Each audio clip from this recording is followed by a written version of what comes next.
Hello, everybody, and welcome back. My name's Deborah Hatswell, and you're listening to BBR Investigations.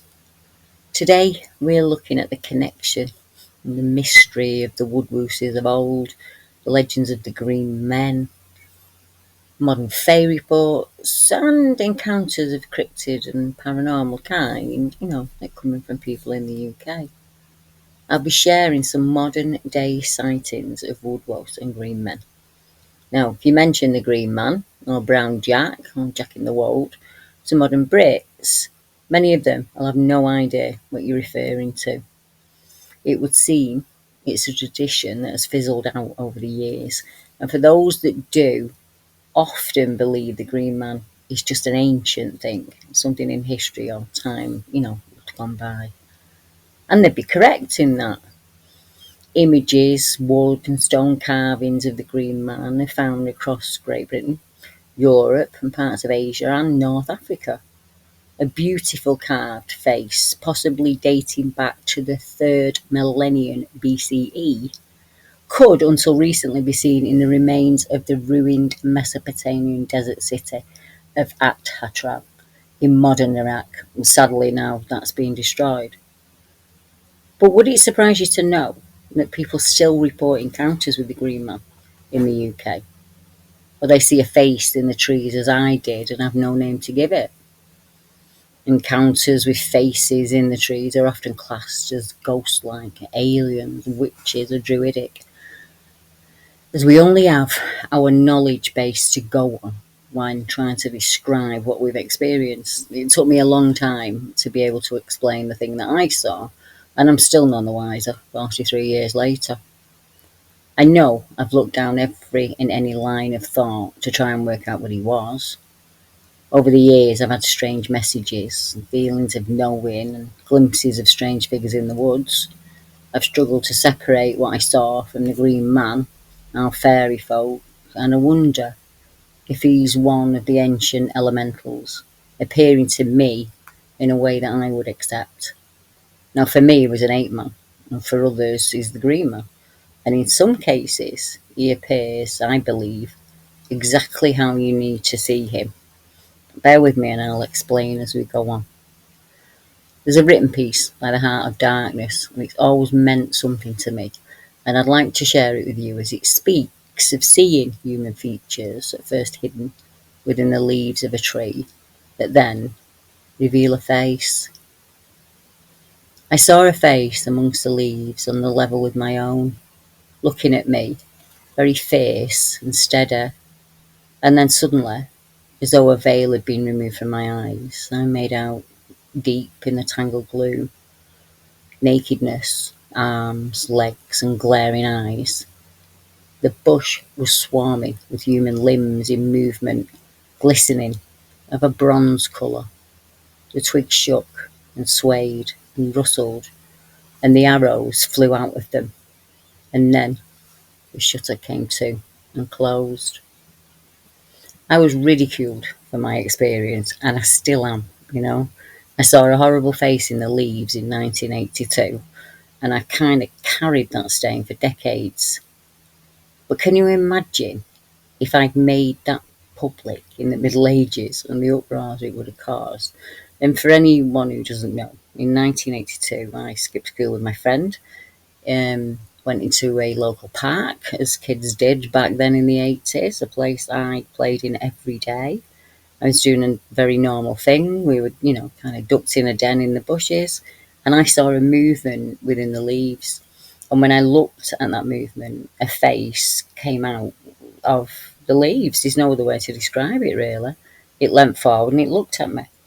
It looked like an ape man, a man and an ape combined, a Neanderthal. But what I saw was far hairier than that. A caveman, a stig of the dump.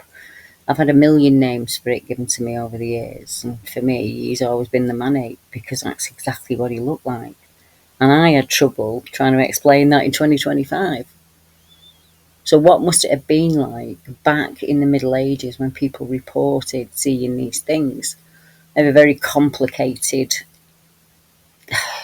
relationship with nature now after that sighting. As a kid, I had a keen interest in every leaf and twig, and what I could use it for, what resource it could be. If I could eat it, a cure with it. And I lost that at 15 when I saw that thing. I made dens as a kid, slept out in the woods with my parents, did all of the things growing up, that kids do. And that stopped at 15. It took me 25 years to get that back, or to even start to claw that back, after a sighting of a face in the leaves. But could you imagine if I'd have had to come forward with that in the Middle Ages? You know, People call me now a hedge witch, and that's what they were called back then. And that's how I came across the story of Bessie Dunlop. Bessie Dunlop was known as the Witch of Dalry, and she was burned at the stake after being strangled in 1576. Although she was seen as a white witch, they still killed her. The story is interesting because it outlines some of the folk beliefs that were, rampant at the time. And although her confession was probably extracted through torture, it does contain none of the usual satanic panic. There's no mention of the devil, evil spirits, and demons, or anything like that. And it's similar in some ways to experiences by modern witnesses to the unknown. The 16th, 17th, and 18th centuries were a dangerous time to be alive if you were a village wild woman, should we say, or a lady who didn't want to marry, especially in Scotland, where the saying, "thou shalt not suffer a witch to live," was taken as seriously as it was in the rest of Europe, and those accused of witchcraft could expect torture and eventual burning at the stake. Bessie lived with her husband Andrew and their children at Linn Glen, Dalry, and they were tenants of Lord Boyd. Like many other people of the time period, Bessie used herbs to create natural remedies, poultices, ointments, linctures, and that was to cure both people and animals of illness and aid in childbirth. She was also highly observant and helped people to locate lost and stolen items. Unfortunately, Bessie began saying that she received some guidance on how to recover lost items and how to treat illness from the spirit of Thomas Reid, a man who died at the Battle of Pinkie on the 10th of September, 1547, some 29 years earlier, after she'd had a dream about the man in green that led her to walk the woods as she was upset over her husband and her child's illness. When her claims came to the attention of those in authority, Bessie was accused of using sorcery and witchcraft to help people find lost or stolen items, and for curing diseases, which she had no formal training. I don't think many people did back in those centuries, did they?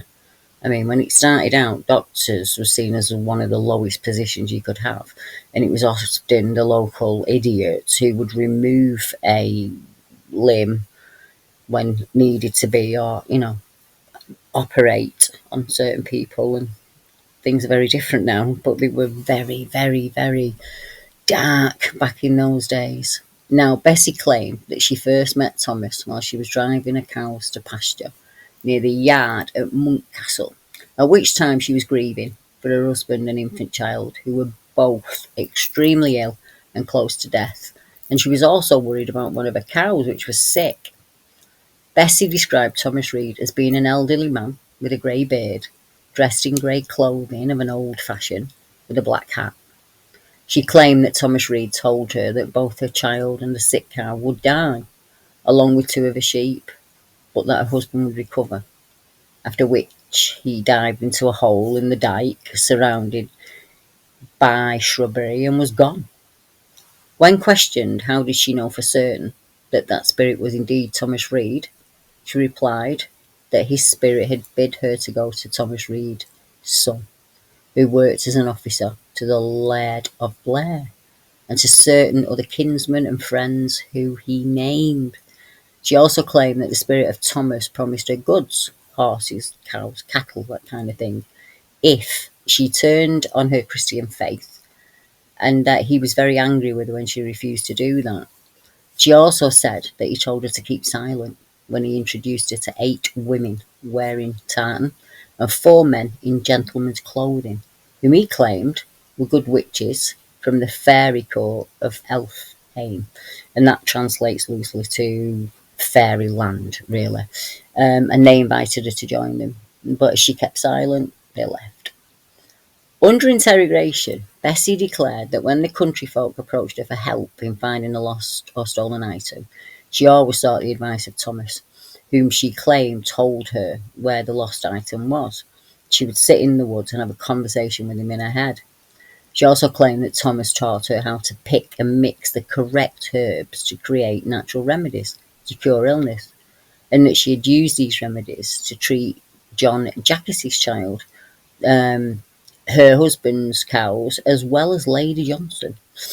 Now, Bessie also claimed that Thomas Reed had instructed her to intervene in the forthcoming marriage of the eldest daughter of William Blair, saying that if the girl married, she would either, end up unalived by her own hand, or mad and locked up in the attic. And finally, Bessie claimed that when she delivered her last child, the midwife was none other than the fairy queen, Una herself, who then sent Thomas Reed to be her spirit guide.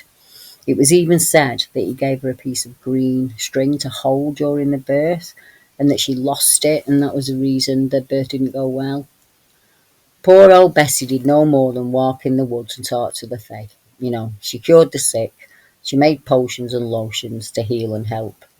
Before the invasion of the Romans, this was seen as vital, to be honest, as most of nature's ailments can be cured with whatever lies in those woods and hedgerows. No more do we talk about Easter, the woodcutter, or Herne as gods. They become just myth and legends, sadly. Not much has changed for Red Witches. Luckily, they're no longer burners at the stake. But even in 2025, it's seen as something weird, to be shunned, and only certain types of people will partake in it. It has a connotation to it, let's put it that way. Now, my fascination with the Greenman, or more precisely, a face in the leaves, happened when I had my own experience in '82, obviously. That experience changed everything for me. I spent the intervening years trying to find other people who had similar stories to tell. And I was delighted when a woman named Jo reached out to me from Yorkshire and explained that she'd had an experience which is incredibly similar to my own. Jo's experience happened 10 years before mine, but we were both the same age. We were both skipping school. We were both playing out with a friend in a place we shouldn't be. And we both had an encounter with a face in the leaves. Jo said, "Hi Deb, I'm absolutely amazed that I found somebody else. This is what happened to me. It was one summer's afternoon when I was playing out as a kid in Bawtry in Doncaster. I saw something so strange that the experience remains with me to this day. I saw a face in the foliage, and I and a school friend saw him, and it happened around the time that I was 15. I'd say it was probably 1972. My friend and I were playing truant from school, and we knew we wouldn't be caught if we went to a certain area. Not really ideal for kids, but it was out of the way, and no adults would see us there.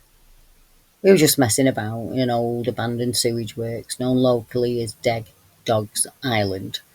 And as we were playing, we saw movement, and we noticed a face watching us from within the brambles. He was lying flat on his belly, keeping himself hidden, and he was well hidden in the bushes and the grass. I couldn't see a body, and I've no idea of the size or height of this thing. But what we could see clearly was his face. Whatever this thing was, it was hairy, and it looked like the Greenman pictures and artworks that you see in the UK. It was a face, hidden in the leaves, with just two eyes, watching us. It seemed to me at the time, it was as if the foliage on his face, or he'd used foliage on his face to kind of mask himself. He was hiding in plain sight. His skin was dark. He had small dark eyes, and he just kept looking at us, observing what we were doing. My friend was really scared and frightened by him. I was just more interested. I wanted to know more. It looked like the foliage was being used to disguise his face somehow, or it was a mask made out of grass and leaves. I don't know. He just didn't try and move or approach us, and we ran off. He didn't even try and follow us either. He just stayed in position. As far as I know, he just stayed in those brambles. I can still remember the incident as clear as day, all these years later. I wasn't scared, and I really wanted to know more. But my friend running off left me there alone with him, so I quickly followed her out of there.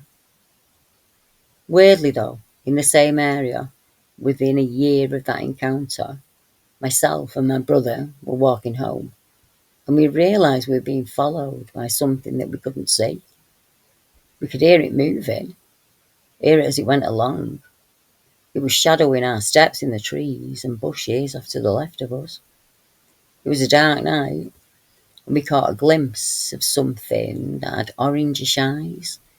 And whatever this thing was, it growled at us from the bushes in almost exactly the same area. Can you imagine how frightening that must have been for her? I mean, even the time she was with her brother, when you're walking along and you know something's following you and there's nothing you can do about it. I wonder how long he'd been there. Was he there when she got there? I have to think about that myself. Was he there when we arrived and we disturbed him? Or was it him who came along and disturbed us? Was it something that could appear because he was in an area of nature? I just don't know. I wish I had those answers. But that wasn't the only report. They did keep coming in. So now we're going to go to Cornwall, to St Morgan, in fact, to a report titled, I Saw Faces Watching from the Trees. The witness said, Deborah, I got in touch with you because you take Bigfoot reports. I've had something happen to me a few years ago that might have been a Bigfoot report. I'm not sure. I used to live in Devon and Cornwall, in a little village called St Morgan. I think that's how it's spelled. I'm sorry, I'm not great at writing. I'm dyslexic. But I wanted to say, I've seen one of those things you talk about. I think there were two of them, hiding in the wood. But I only clearly saw one of them. It happened while I was making cages in the wood for my boss's pheasant hunt, which was being held near St Morgan. I used to hear wood knocks in the trees when I was working down there. I wasn't really sure what it was at first. Now I know it was one or two of those things, unless there's more of them. When I asked my boss after that day, he said, oh yeah, I know what you mean. We just call them Woodwoes. It was about 20 odd years ago when this happened. I was in my early 20s, maybe 22, I think. It was only a small village, not far from Newquay. A lot of cliff roads and high wall ends, when you get out of the town. Very rural. I was in this field working, and the only way I can describe the place is that it was wooded all around with steep hills, but with a field at the bottom. My old boss used to keep pheasants and other birds up there. People paid him to shoot on his land. He and I were up at the side of the hill on the far edge. I remember climbing through vegetation and trees. He also owns land near Dartmoor too. Anyway, I was talking to him about the pheasants and the birds, and afterwards, me and another guy and his daughter were left there to finish off the work. We left alone. I remember getting finished and hearing a wood knock about 30 yards away. I looked around, but I couldn't see anything. I looked at them, and they looked at each other, said nothing. We just carried on packing up. The knocking started again, louder and closer, and it made me jump. Once again, the other couple didn't say anything. They just carried on working. It was only as if I was hearing it. I was kind of thinking perhaps it was a woodpecker, but it was far too loud for that. Then the couple left and I stayed behind because they only had a little van. I had to wait to get picked up later. This was the reason I was there on my own. I couldn't make out where this knocking sound was coming from, but I could still hear it. I could still see the edge of the forest where we'd been before when I'd heard it earlier on. I waited on the edge of the forest and I could hear rustling in the bushes. I looked, but I couldn't see anything. Then I guess my eyes adjusted and I began to focus because I began to see a face watching me. This face was looking back at me and there were clicks and whistles everywhere. I don't know why it was watching me and I still wasn't sure what it was. I walked forward to try and have a better view And then this thing stood up. I don't know why, but I just felt that it wasn't fully grown what I was looking at. It was a male. He's about 6'5" tall.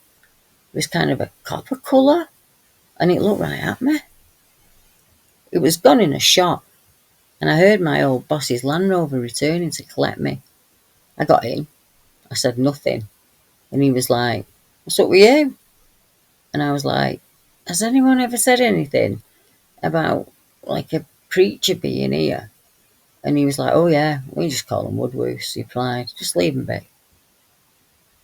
I've never told anyone about this, and I don't know why I'm telling you. I felt that he had been watching us all that time we were out there. I wish I could explain it more fully.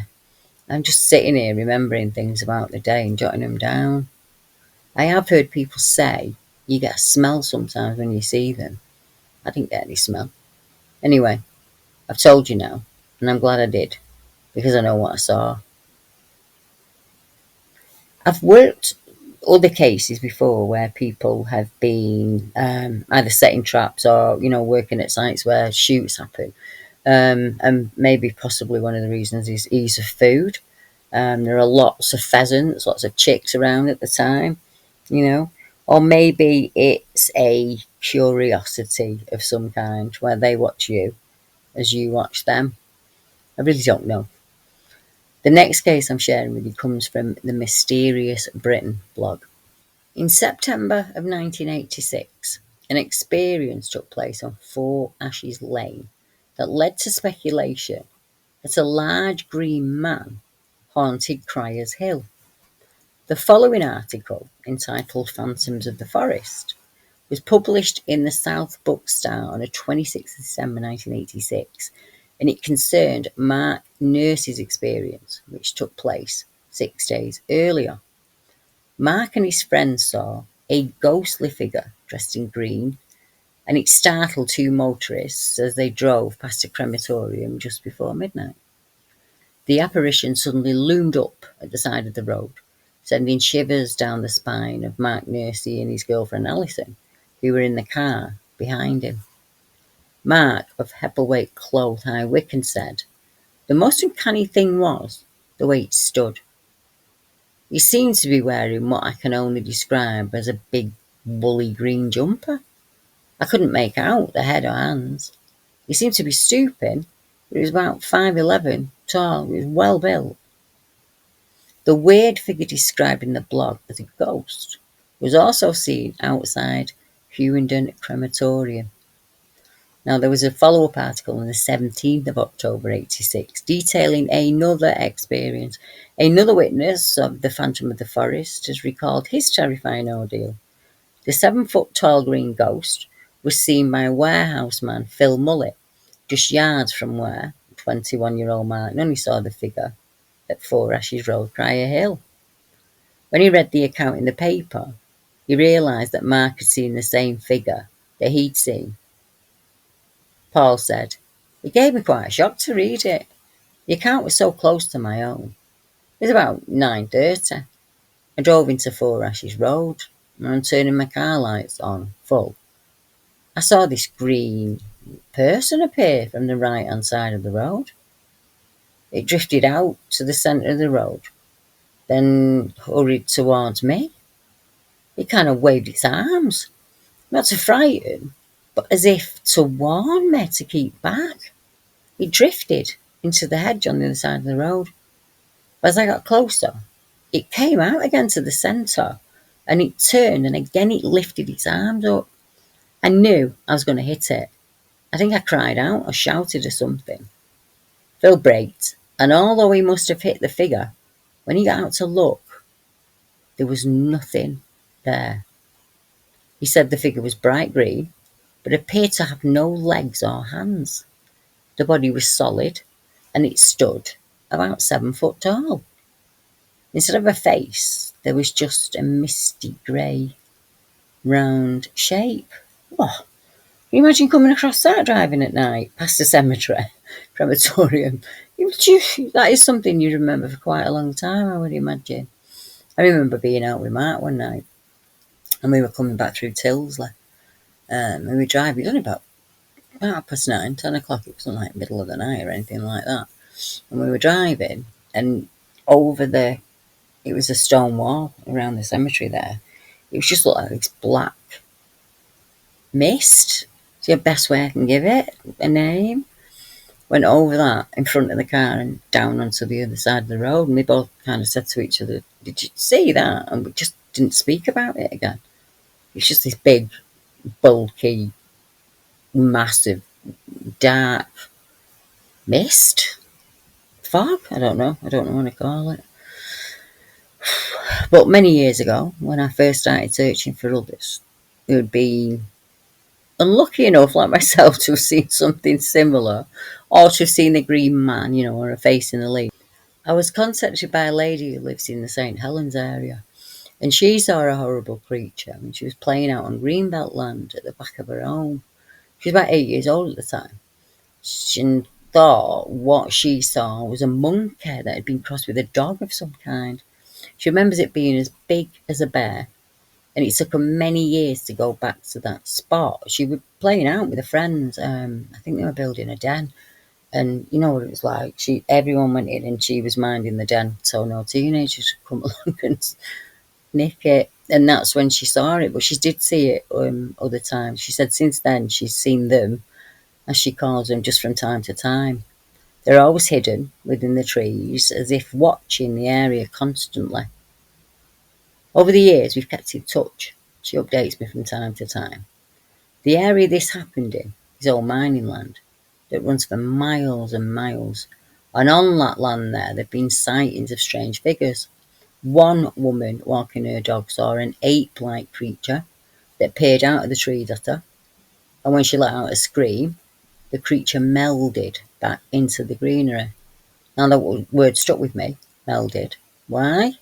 Because that's exactly how I described the thing I saw as it moved back into the greenery. It melded with it. Within a year or so of that event on the flashes where the woman had seen the creature meld, another local woman was manhandled by a figure that came out of the leaves. Hi Deb, I'm not sure if you remember me, but I've had some hairy visitors on the land across the road from me for several decades now.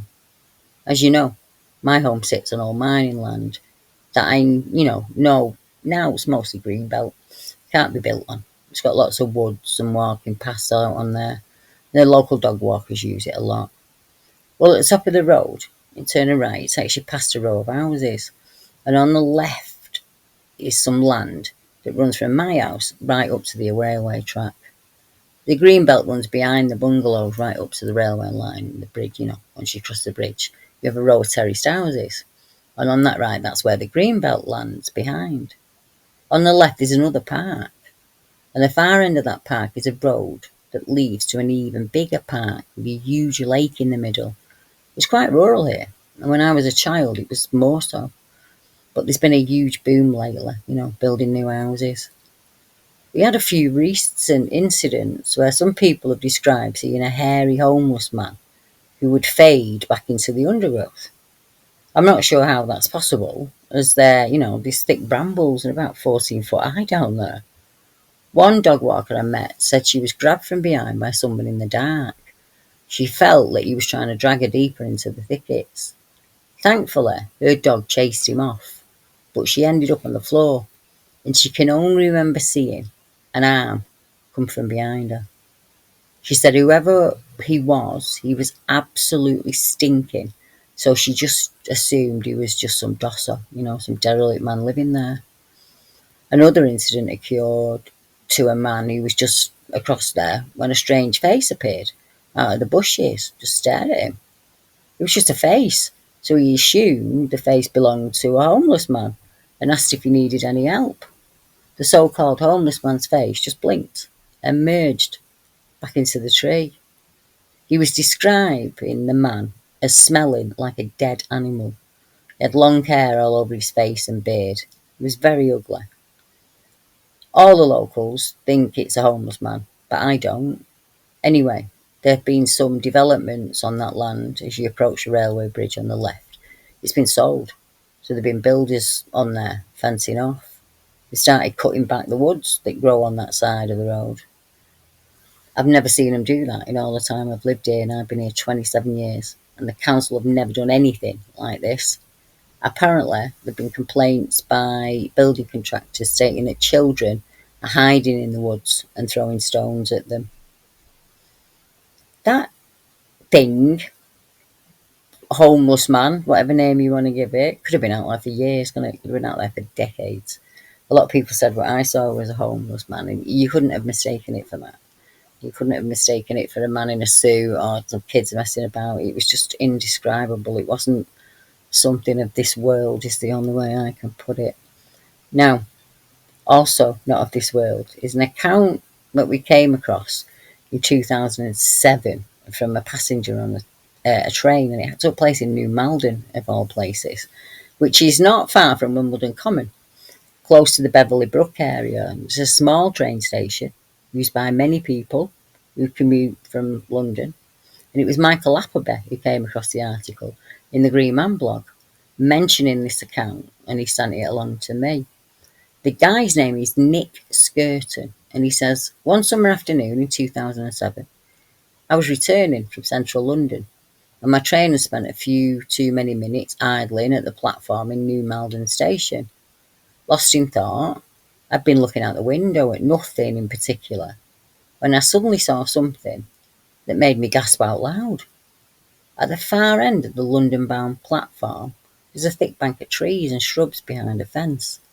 I was astonished to see what appeared to be an enormous face made up of the surrounding foliage looming out at the opposite platform and looking very similar to the typical appearance of the Green Man. You know, the thing that you see in church carvings. The face was about 5 foot in diameter and about 7 foot or so from the ground.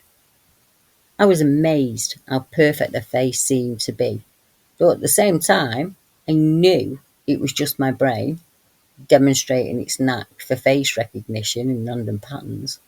I probably gazed in wonder for 20 odd seconds before the most shocking thing happened.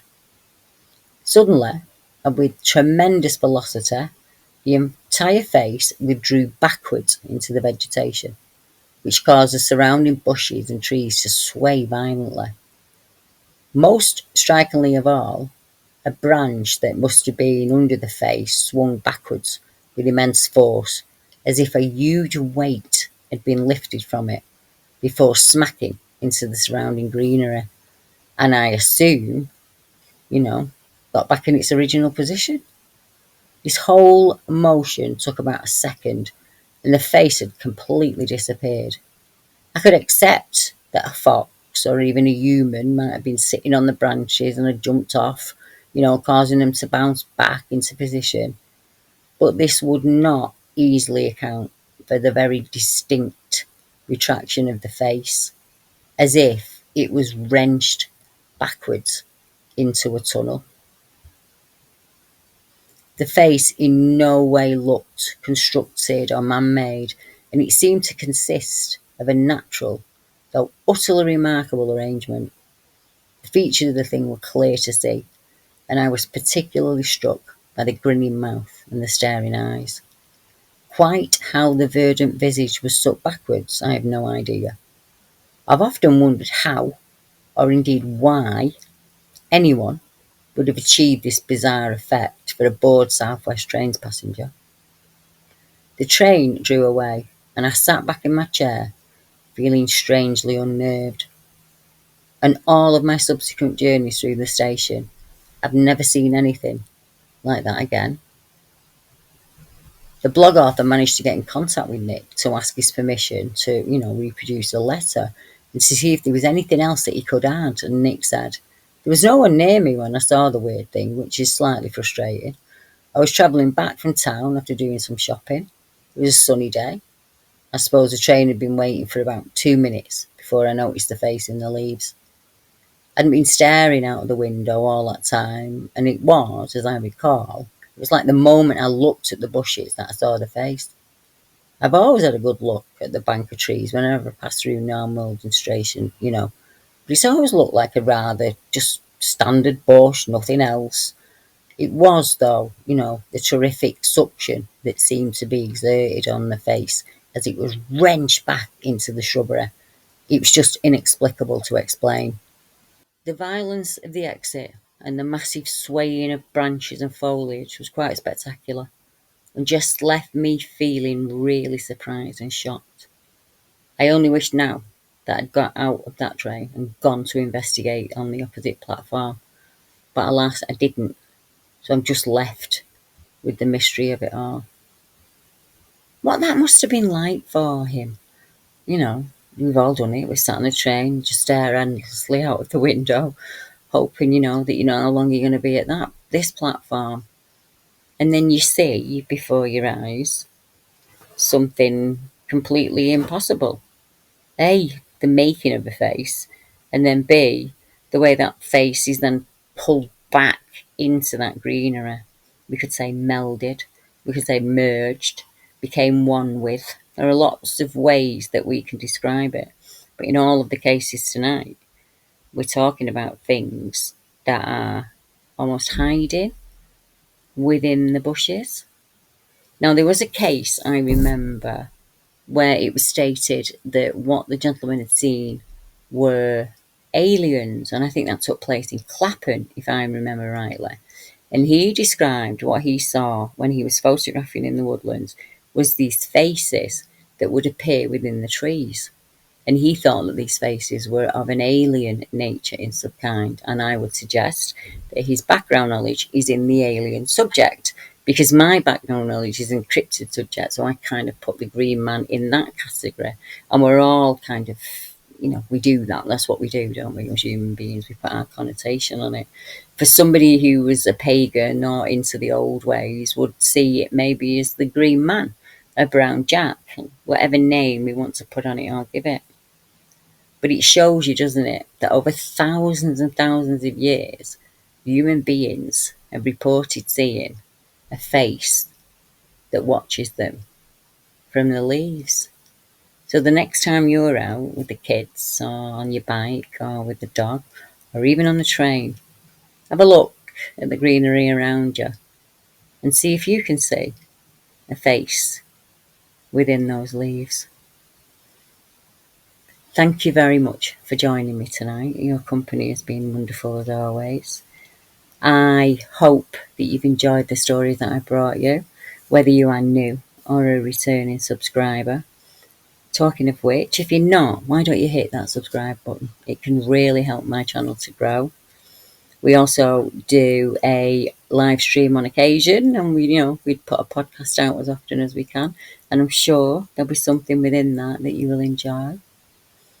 So for now, I will bid you all farewell, and I will be back at some point with more stories from the BBI case files. Good night, everyone.